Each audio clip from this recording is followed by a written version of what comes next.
The glass slips from my hand before I even realize I let it go. It shatters on the hardwood floor of my father's living room, and for 1 second, every head in the room turns toward me. But then they all turn back, because something far more shocking is happening on the other side of the room. My younger brother Mark is standing on a dining chair, at our father's wake, holding a whiskey glass above his head like he is celebrating a victory instead of grieving a man he barely visited. "House is sold," he announces, loud enough for the whole room to hear. "Business too.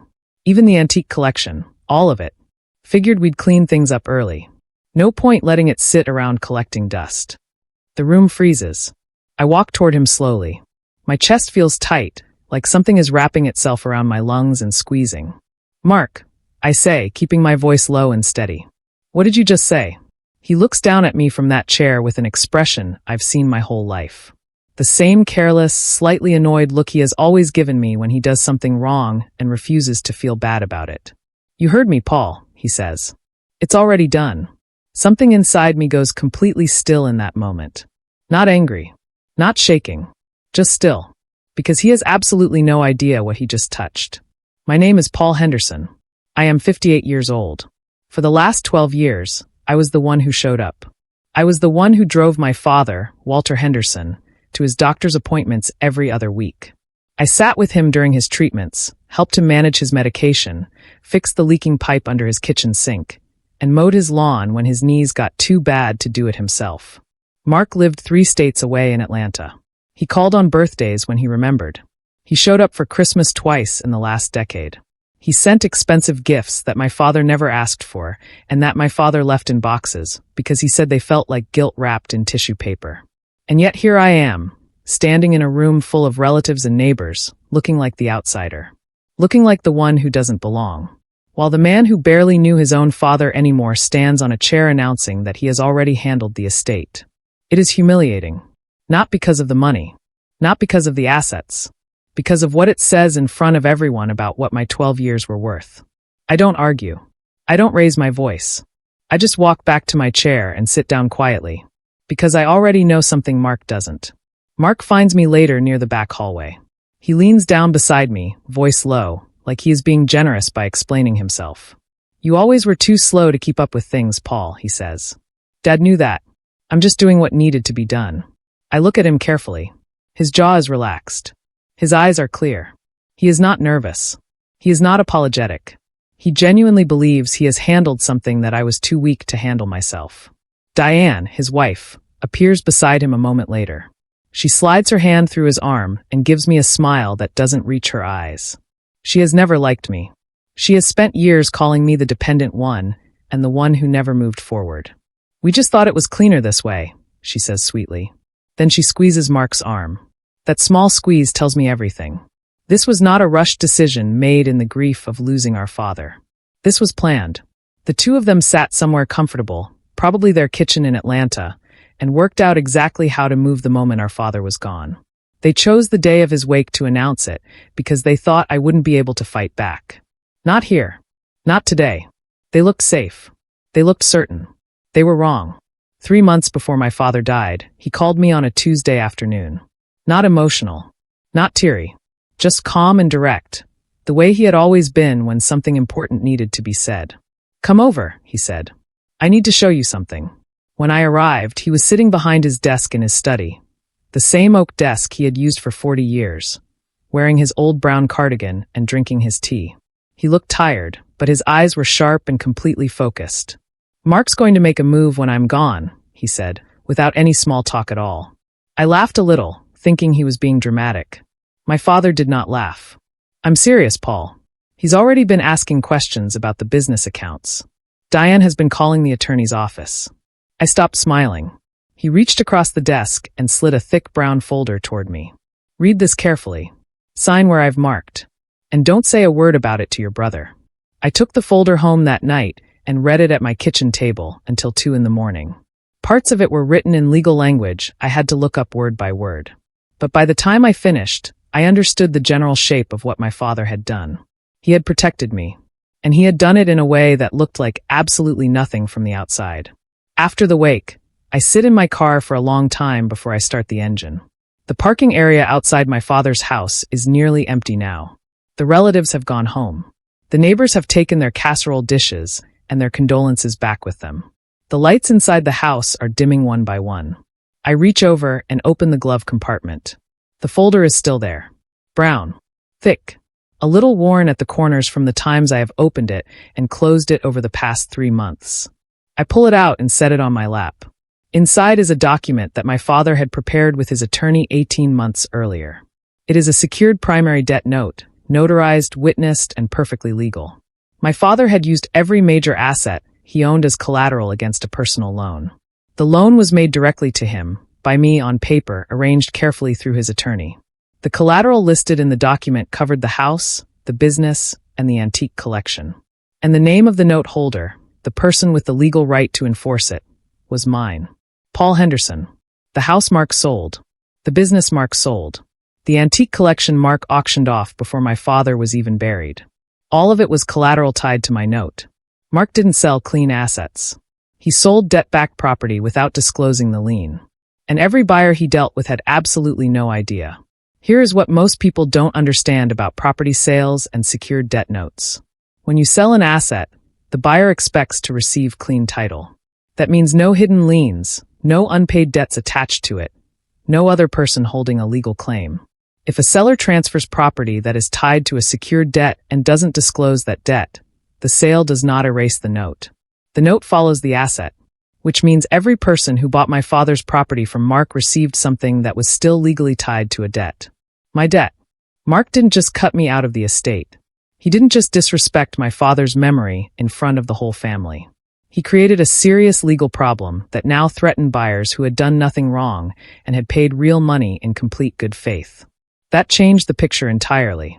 This was no longer just about hurt feelings at a funeral reception. This was no longer just about betrayal between brothers.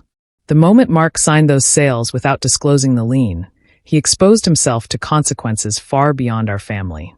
The buyers could pursue him personally. The deals could unravel completely.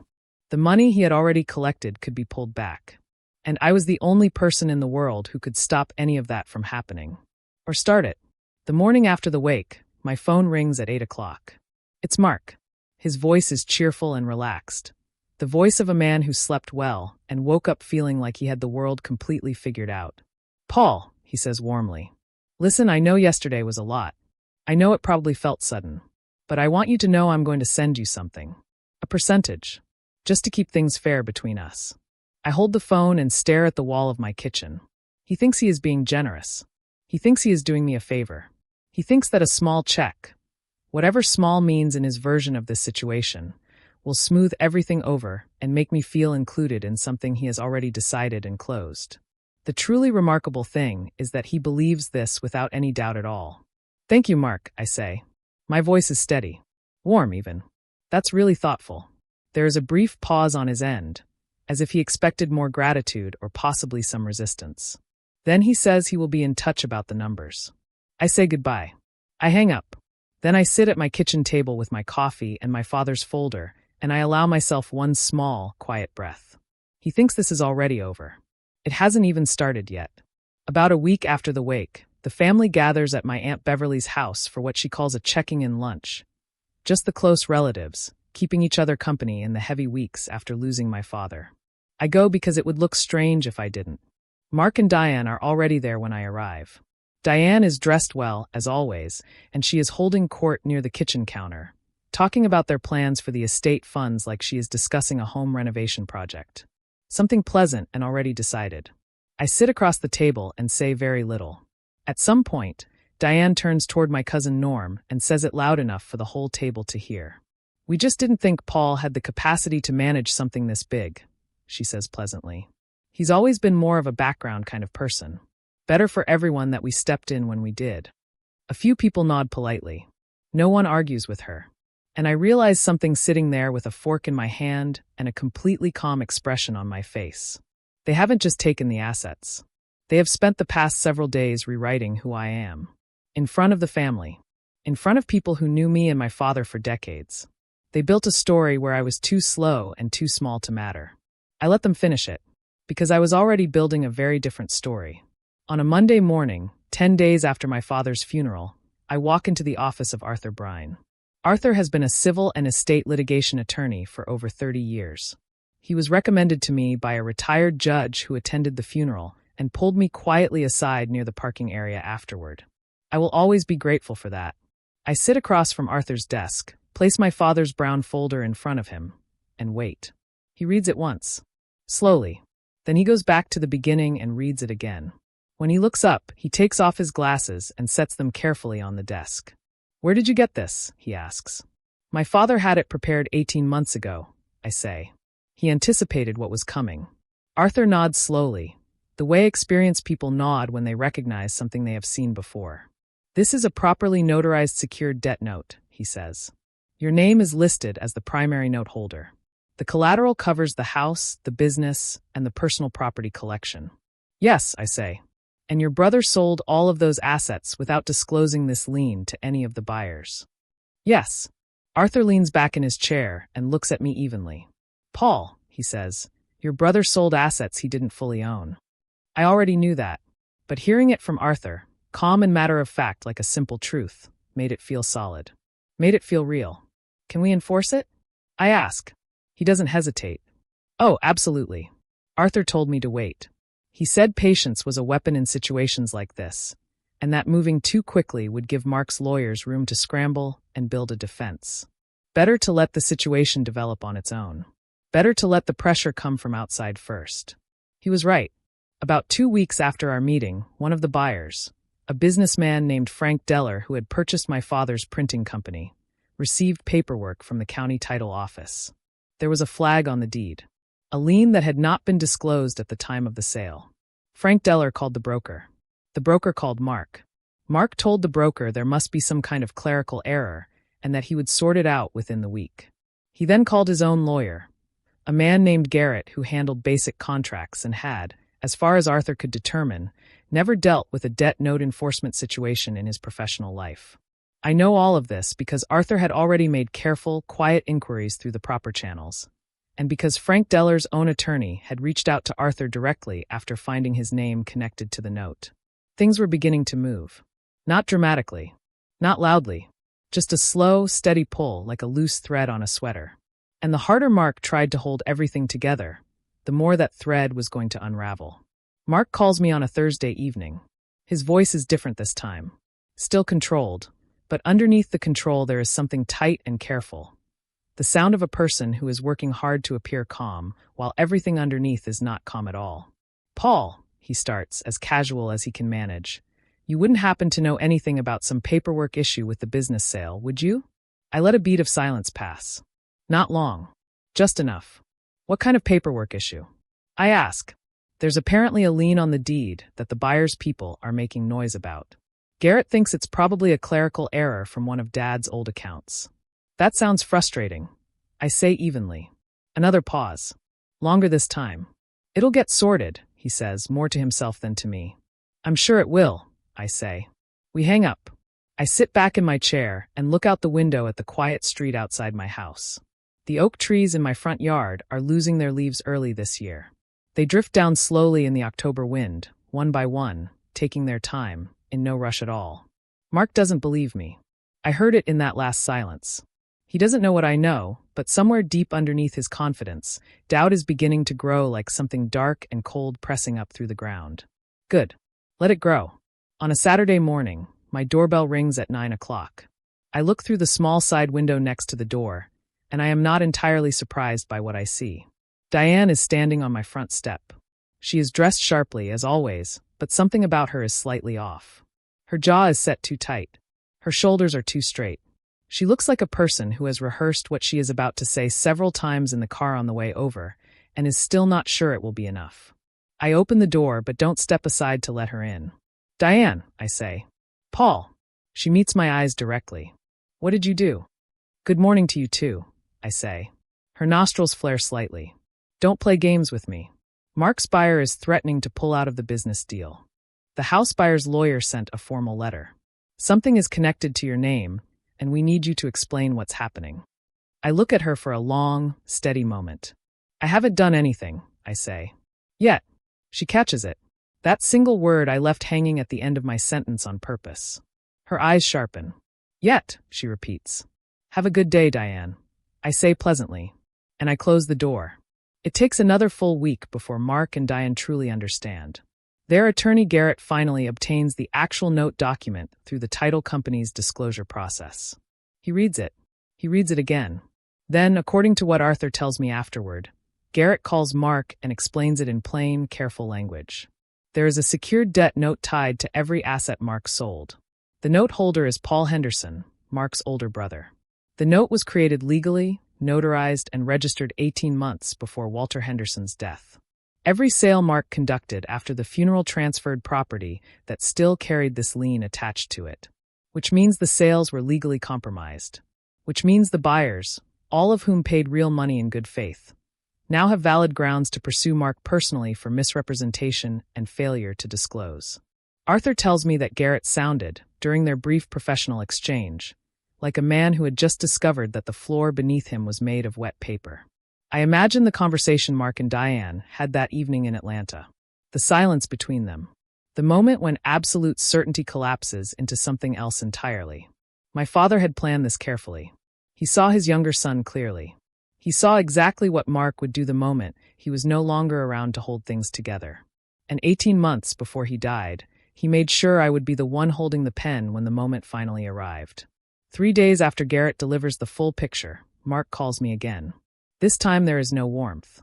No pretend cheerfulness. He skips everything and gets directly to it. I want to buy you out, he says flatly. Buy me out of what? I ask. The note. Whatever you think you're owed. Let's put a number on it and settle this quietly before it grows into something bigger than it needs to be. He gives me a figure. It is not a small amount, I will give him that. But it is significantly less than what the note actually covers. And it does not account for the legal exposure he has already created with the buyers. Settling privately between us would not clean up the problems he has already generated out in the world. I ask him one question. Mark, do you know exactly how much you owe under the full terms of this note? Silence. Not the thoughtful kind. The blank kind. He doesn't know. He hasn't read it carefully enough. Garrett may have explained the broad shape of it, but Mark doesn't understand the specific numbers. He has offered me a figure he invented because it feels large to him personally. It does not feel large to me. Let me think about it, I say. He takes that as progress. It is not progress. I simply need him to believe he still has options for a little while longer. Arthur and I meet again at his office the following week. He lays out the full picture across his desk. Not just the note, but everything Mark has done since the day of the funeral. The money from the house sale was already largely gone. Mark and Diane had used a significant portion of it to renovate their Atlanta home. Diane purchased a vehicle. They made 2 investments through a private equity group that Garrett had connected them with, neither of which had produced any return yet. The business sale funds had been partially reinvested and partially used to settle personal debts that Mark had quietly accumulated over several years. Debts my father had known about and worried over privately without ever saying a word to me. The antique collection had been auctioned at well below its actual market value because Mark moved too fast and didn't allow proper time for the right buyers to find it. In short, they moved quickly, and they spent even faster. They planned for success. They planned for control. They planned for me to be too confused or too defeated to respond in any meaningful way. What they did not plan for was resistance. What they did not plan for was a brown folder sitting quietly in a glove compartment. Arthur looks at me steadily across his desk. They're overextended, he says. I know, I say. Do you want to proceed? I think of my father's voice. Not yet, I say. Let the pressure build a little longer. Waiting is harder than most people imagine. From the outside, I am simply a man going about his ordinary days.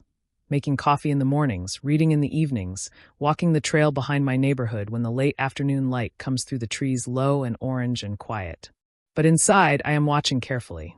Arthur had explained that timing matters deeply in enforcement situations. Move too early and the other side has room to prepare and defend. Move too late and momentum shifts against you. There is a window, not a legal deadline, but a strategic one, where outside pressure combines with internal panic to create the kind of clarity that moves people toward resolution faster than any court order can. The buyers were already generating that outside pressure steadily. Frank Deller's attorney had sent a formal letter of concern to Mark's legal team. The second buyer, a couple named the Barretts who had purchased my father's house, had retained their own attorney after discovering the lien flag on the title. Mark was fielding calls from multiple directions at once. He was managing Garrett, managing Diane, managing two sets of buyer attorneys, and managing the growing curiosity of family members who were beginning to ask uncomfortable questions. And the entire time, he did not know when I was going to move. That uncertainty was its own kind of pressure. I let it build, because a person who doesn't know when the floor will give way walks very, very carefully. By the 5th week after the funeral, the buyers were no longer simply asking questions. Frank Deller's attorney sent a formal notice to Mark's legal team, stating that the business sale was an active dispute due to undisclosed encumbrances on the property.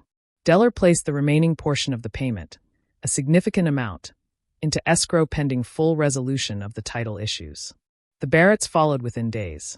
Their attorney filed a formal complaint with the county title office and notified Mark in writing that they were pursuing damages for misrepresentation. Mark's phone was ringing from directions he had not anticipated and could not manage. Garrett was working beyond his depth and appeared to know it. He had reportedly brought in a second attorney with more experience in real estate litigation. But the picture was not improving no matter which angle they approached it from. The note was airtight. Arthur had confirmed that when he first reviewed it. My father's attorney had done meticulous, careful work over those 18 months. Every road Mark tried to take led back to the same wall. My name. That note. I had filed nothing formal during this period. I had threatened nothing publicly. I simply existed as the legal fact sitting at the center of everything Mark was desperately trying to untangle. He was running out of road quickly now. The money was frozen, and I still had not moved. Mark drives to my house on a Wednesday night. I hear the car before I see it, the engine cutting off out front, the footsteps on the front path moving quickly, then the knock at my door. Not the confident, measured knock of a man arriving on his own terms. The knock of a man who has exhausted every other option he had. I open the door. Mark looks different from the last time I saw him in person. The easy confidence is completely gone. His jaw is tight. His eyes are moving slightly, the way eyes do when a person is deeply tired and frightened, but fighting very hard against letting either one show. You're going to ruin everything, he says. Not a greeting. Not even close to one. I look at him for a moment. My brother. The same brother who stood on a chair at our father's wake and announced that he had already sold everything. The same man who leaned down beside me and said I was too slow to keep up. I'm not doing anything, Mark, I say quietly. Don't play that game with me, Paul. You created this situation, I say. You made sales without disclosing the lien. The buyers are responding to your own actions. Not mine. His jaw tightens further. You could fix this, he says. I look at him without blinking. So could you have, I say. About 6 weeks ago. The family finds out gradually, the way families always do. Not through any formal announcement, but through quiet phone calls and careful conversations, and the slow shifting of how people talk when they gather together. My cousin Norm calls me first. Paul, he says carefully, people are saying there's some kind of serious legal problem with the estate sales Mark made. There's a secured debt note tied to the assets, I explain. It's being worked through properly. Norm is quiet for a moment. A note in your name, he asks. Yes. Another pause. Did your father set that up on purpose? Yes, I say. 18 months before he passed. Norm doesn't say much after that, but I can hear the full picture rearranging itself in his mind. The version of events that Mark and Diane had been circulating carefully for weeks, the one where Paul was passive and needed to be managed for his own good, was running directly into a very different reality. My Aunt Beverly calls a few days after Norm. She is more direct, as she has always been. Mark sold things that weren't clean to sell, she says. That's correct, I say. And your father planned for exactly that. He did. She exhales slowly and softly. Walter always was 10 steps ahead of everyone, she says. And something about those simple words makes me have to set the phone down for a moment and collect myself before I can speak again. My father was 10 steps ahead. He always was. Diane calls me on a Friday afternoon. I almost don't answer. But I do. Her voice, when it comes through, is not the sharp and controlled voice she used when she arrived unannounced at my front door. It is smaller now, tighter in a different way, The way a voice gets when someone has been holding themselves together for too long and the grip is finally giving out. "Paul," she says. "Diane." A pause that lasts several seconds. "Please." Just that single word sitting alone. I don't respond immediately. "We didn't understand the full picture," she says. "Garrett didn't catch it in time. We moved too fast. I understand that now." "Yes," I say. "The buyers are threatening to pursue Mark personally. The escrow funds are frozen. We can't access most of what we thought we had secured. If this continues any further," her voice breaks slightly. She pulls it back together. "If this goes further, we lose everything we use those funds for.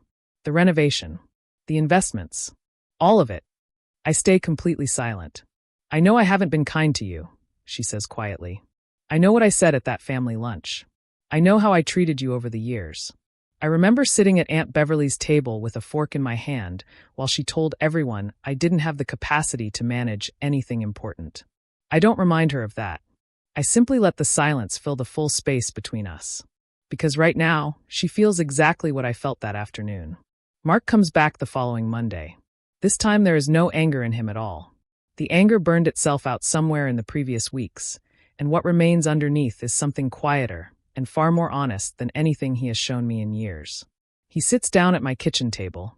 I let him in this time, and places both hands flat on the surface the way people do when they want to show they are not hiding anything anymore. "I'll give you everything," he says. I look at him steadily. Not a percentage. Not a partial settlement. Everything. The full enforcement of the note. I'll sign whatever Arthur needs. I'll cooperate fully with the buyers. I'll make every required disclosure. All of it. I don't respond immediately. "I just need this to stop," he says. "The calls, the letters, the legal notices." "Diane is," he stops. Starts again. "We can't keep going like this, Paul." I study my brother's face across the kitchen table. I have known this face my entire life. I know the shape of his jaw and the particular way his eyes shift when he is not being truthful. Right now his eyes are steady and exhausted and completely open. He is telling the truth. I pick up my coffee cup. Set it back down. "I'll call Arthur," I say. Mark closes his eyes for just 1 second. 1 second of relief so pure and unguarded that it looks almost like pain. That evening, I sit alone at my father's desk. Mark had returned the house key as part of what Arthur was now calling the cooperation agreement. The Barrett family, who had purchased the house, were willing to negotiate a proper resolution rather than pursue litigation if the lien was fully disclosed and formally handled.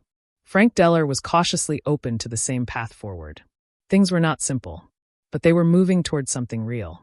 I sit in the study where my father used to drink his evening tea and read his papers and think about things he never fully said out loud to anyone. The brown folder is open on the desk in front of me. I can almost hear his voice. Not like something dramatic or invented. Just his actual voice the way it truly sounded. A little rough around the edges, always measured. Never more words than the moment required. Don't let him take what he didn't earn. He had said it quietly the afternoon he handed me this folder. I had been focused on the legal language, trying to work out what exactly I was holding. And he had said those words almost casually, like they were a small thing. They were not a small thing. They were the whole thing. He was not asking me to punish Mark. He was asking me to hold the line. To be the person who remembered that a life's work deserves to be protected. I closed the folder carefully. I understand now. Arthur files the formal enforcement notice on a Thursday morning in early November. It is, as he promised it would be, entirely clean. No accusations beyond what the documents themselves clearly establish. No theatrics. Just a straightforward legal enforcement of a debt note that was properly created, properly notarized, and properly registered by my father's own attorney 18 months before his death. Mark's team cooperates fully, exactly as agreed. The house transaction is restructured with complete transparency. The lien is properly disclosed. The Barrett family receives compensation for the legal costs they incurred through no fault of their own. They choose to remain in the house rather than walk away. They had genuinely wanted the property and simply did not want to be misled about what they were purchasing. Frank Deller's business acquisition is renegotiated with every relevant detail on the table. He receives a credit against the original purchase price to account for the disruption and the legal exposure he experienced. He is not entirely pleased, but he is fair and reasonable about it. The antique collection presents the most complicated path forward, since much of it had already been dispersed through the auction. Arthur works methodically with the auction house to recover what can be recovered and documents the rest carefully for the purpose of establishing the full damages. Mark signs every document placed in front of him. By the end, the enforced note returns control of what remains of my father's estate to me, properly, legally, and permanently. No shouting. No courtroom drama. Just signatures on a cold November morning. Mark loses the renovation. The bank holding the loan he had taken against the equity from the house sale calls in the outstanding balance when the original transaction is restructured and the collateral changes beneath it. The work done on their Atlanta home stands in place, but the money behind it does not come back. The two investments through the private equity group were already uncertain before any of this began. When Mark's financial position becomes unstable and the available funds dry up, both investments effectively collapse. Garrett had reportedly advised against moving so quickly on those. They moved anyway. The vehicle Diane purchased is repossessed when the payment account is frozen during the legal proceedings. It is not a small fall, but it is a proportional one. They lost what they rushed to claim. They lost what they spent before it was truly theirs to spend. They did not face criminal charges. They were not publicly destroyed beyond what the facts of the situation required. The buyers were made whole. The estate was recovered to the extent that it could be. Mark returns to Atlanta with considerably less than he arrived with. I do not hear from Diane again. My cousin Norm calls when the final outcome is settled. Your father knew, he says simply. He knew, I agree. There is nothing else that needs to be said about it. Some people spend their whole lives running toward things that were never truly theirs. And somewhere along the way they forget to check whether the ground beneath them is solid. I walk through my father's house alone on the first Saturday in December. The movers came and went last week. The furniture that belongs to the estate is properly catalogued. The house is quiet in the way old houses are quiet. Not empty exactly, just settled, like a person sitting still with their eyes closed and their hands folded. I stand in the study and look at the oak desk. I think about the man who sat behind it for 40 years. The man who drove a delivery route for over a decade before he saved enough to start his own freight business. The man who never once talked about legacy like it was something he deserved, but quietly built one anyway because he believed in showing up every single day without complaint and without recognition. He saw what was coming long before it arrived. He didn't shout about it. He didn't threaten anyone. He sat at this desk, called his attorney, prepared a document carefully and thoroughly, and handed it to the son who had been showing up for 12 years. Because that is what he always did. He showed up. And so did I. I am not walking through this house as the person who won. That is not the right word for what this moment is. I am walking through it as the person who was trusted to hold something worth holding, and who did not let it go when it became difficult. Mark thought the fastest hand wins. My father knew better.